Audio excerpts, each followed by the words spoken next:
First, we perform the multiplication between 1/4 and 4. 4 divided by 4 equals 1, and the denominator becomes 1, leaving us with 1.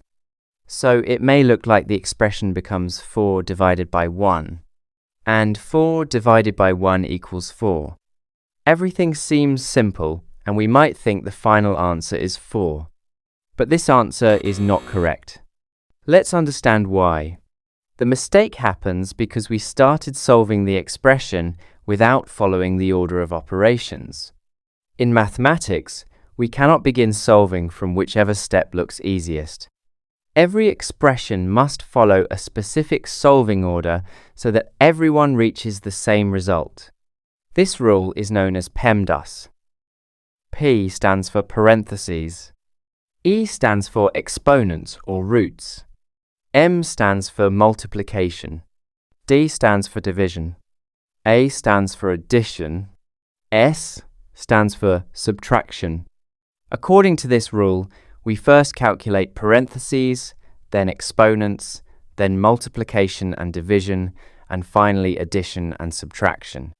Now, here is the most important idea for this problem.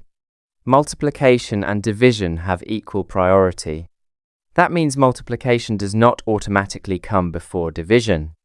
Whenever both appear together, we move from left to right, solving whichever operation we encounter first. Now, let's restart the expression correctly. We have 4 divided by 1/4 times 4. Reading from left to right, the first operation we meet is division. So division must be done first. Dividing by a fraction becomes easier when we rewrite it.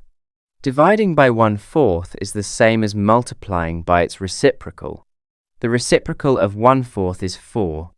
So the expression becomes 4 times 4 times 4. Now calculate step by step. 4 times 4 equals 16. Then 16 times 4 equals 64. So the correct final answer is 64, not 4. And the key lesson is simple. When multiplication and division appear together, always move from left to right. Changing the order changes the result, but following the correct order always leads to the right answer. If this explanation helped you, like the video, subscribe to the channel, and share it with someone who enjoys math challenges.